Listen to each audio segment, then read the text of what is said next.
Hey, hello, I'm Kråkan, also known as Corvus Cornix, and welcome to Classy Movie Rambles, where I talk about old movies that I found in my closet while reading.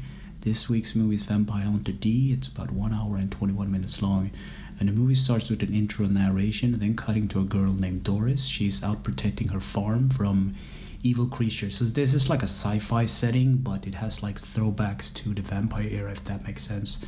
So she starts to fire at evil black dinosaurs, and she gives chase on it with her horse, and she manages to shoot the beast down, but the beast kind of bites her horse to death. And then there's like a werewolf for some reason biting the horse as well, and then she's confronted by a vampire, a noble vampire dad. So she tries to shoot at him, but nothing happens, and she gets bitten. And then cutting to the main character, it's midday, and this character is half vampire, half human, called D. He's a Dampier, and he's kind of a cool character. Imagine like Alucard from the Symphony of the Night series, but with black hair. Really awesome. He has like this long sword and kind of a cool hat. He's lean, a really awesome character. And later up the road, D gets confronted by Doris, and she tests his ability to see if he's a real vampire hunter. He demonstrates his cool ability. He just breaks the chain whip that she just used on him. Really cool. And he agrees to help her because she has been bitten. No money, no charge. He's a cool guy. So they go to Doris' farm, and Doris' little brother called Dan kind of talk Dee's ear off. And Dee is not the guy that talks a lot. He's actually silent for most of the movie. You know, the silent, cool protagonist or whatever. So later they go to like a marketplace, and since she has been bitten, they think she's part of the vampire, the nobles, and nobody likes the vampires and monsters in this world, quite obviously. And the governor's son harasses her and kind of makes a move on her, and she stands up for herself, and that leads to a whole lot of trouble. She gets taken in front of the mayor, where she gets interrogated, and Dee agrees to help her out because more or less this is like a suicide mission. But he agrees to help, and it's kind of his responsibility now to take care of her and whatnot. And later at night they go back to the farm. So we learned that the noble vampire that bit Doris is named Magnus, and later at night in the farmstead, Dee steps out to confront two mutants that were sent by Magnus, and he fights them, and he shows his awesome ability yet again, and he defeats them, and they are forced to deliver the bad news to Magnus. And then the next day, Dee just rides out to the vampire's castle, and it's full of like mutant monsters. It's really cool, like a lot of detail in the shot, like really creepy, like larvas and disgusting things. And he just walks in there, and there's some fighting with the mutants and whatnot. But he also gets confronted by the mutant that he fought like yesterday. He has like this ability where he can bend time and space. So when Dee stabs him the first time, it just goes into his chest and it goes out Dee's back. So it's like a really weird thing. And it has this cool kind of curved blade.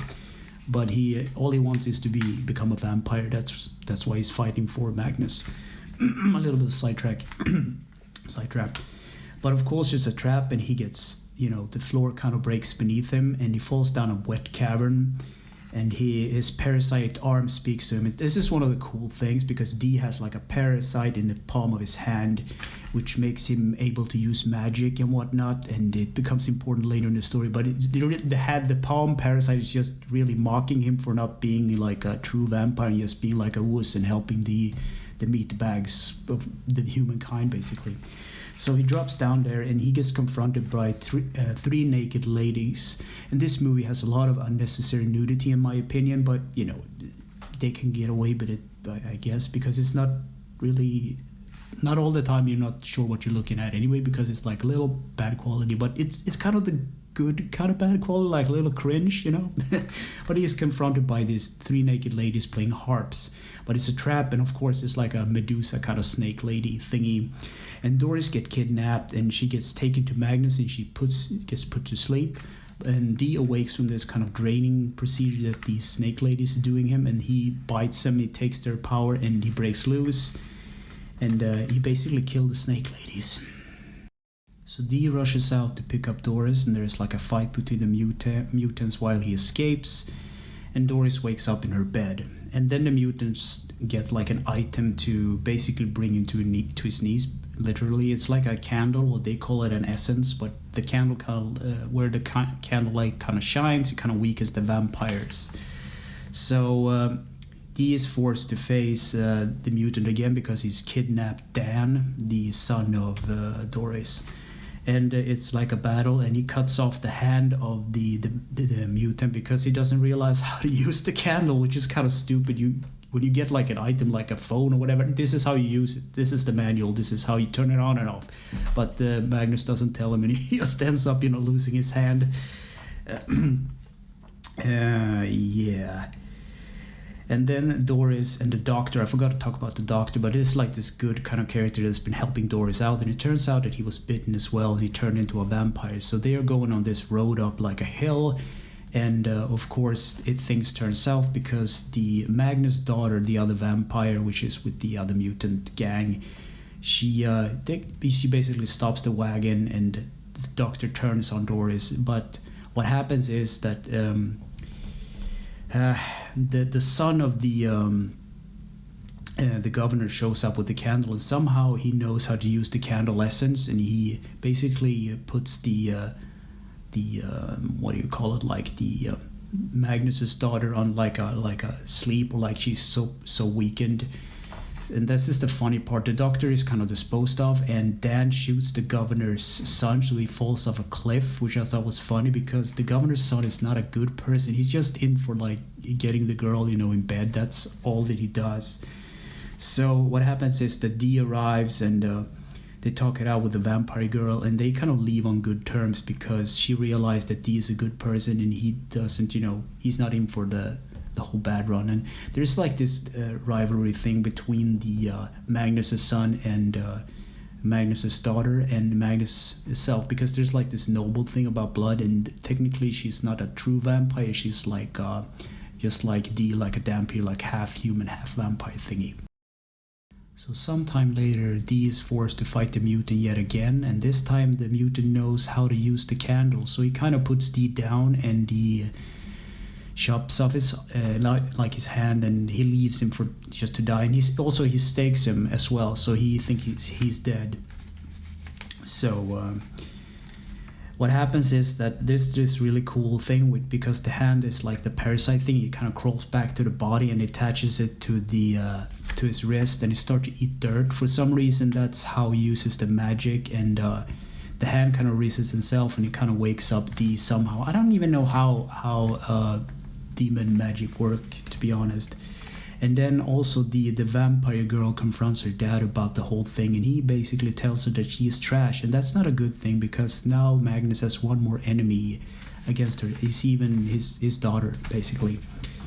So Doris is to be wed to Magnus. There's something to do with the blood moon or something. He just does this every 50 years just to stir up the stew, and he's just to have fun. He's just a bad guy, He's this old creepy vampire that's lived for like 50,000 years or something, and he gets bored every 50 years, so he gets a new wife that he toys with, and it's like this, out of the blue thing. So Dan tries to stop the wedding, of course, but he is knocked off. He falls off, and he's saved by the vampire, or the mutant earlier that lost his hand, and then the mutant confronts Magnus himself with the candle essence, and he uses on him, but Magnus is of course so powerful, so he just crushes the candle and he kills the mutant outright. And then Dee arrives, and all full power and everything, and he throws a dagger into Magnus's eye, and it's this really weird scene where Magnus kind of pulls out the knife, and the eyeball kind of falls down a bit, and it goes back into the eye socket and heals up right quick. Just this weird thing. And Dee tries to like hit him with his sword and whatnot, but there's like nothing happens. And then Magnus just trashes him around in the room, and then deactivate his vampire powers, and Magnus realized that he is actually the offsprings of Dracula, which is like the source of the vampires, if that makes sense. And somehow Dee manages to use his power, and basically he impales the Count on a wall, and his blood and everything is dripping. And then the vampire girl decides to stay because she's a noble and this is her way and everything, so she just stays in the castle where everything falls apart. So they just escape. The good guys basically escape the castle while it's falling apart, and there's a lot of flashing images after this, like warning, like what do you call it, epilepsy. A lot of flashing images and weird stuff happening. Like there's like a sped up effect with time, and there's then cutting to like beautiful landscapes and Dee saying goodbye and leaving in like the landscape. He's right out in the sunset like a cowboy or something. So what do I think about this movie, Vampire Hunter D? For starters, I think it's actually a really good movie. It's not as good. They had like a reimagining of the film called Vampire Hunter D Bloodlust, which has a lot of, it's like a higher like production value and everything. It looks really cool. This movie is a little bit on the it's okay kind of movie, but it has this kind of like charm, a bit cringy at times. There's one part which is like so stupid. He fights off this flying mutant, which is like a bat thing with like spikes on his heels, and the demon, it just sounds the mutant sounds so terrible. It's like a crappy filter from the 80s or something. And some of the animations with the Medusa girls are just downright weird, but it has a lot of cool stuff as well with the candle part and all the still shots of like Dee just being silent. He tells the story just by being silent. It's kind of cool. Everybody's kind of against him, but he does it for the greater good, for humanity, even though he isn't like fully human himself. So I can definitely recommend this movie. It's on YouTube. Also, Vampire Hunter D is on YouTube. For some reason, they haven't taken it down yet. So, watch it before it's too late, I guess. So, anyway, thanks for listening and or watching, and take care.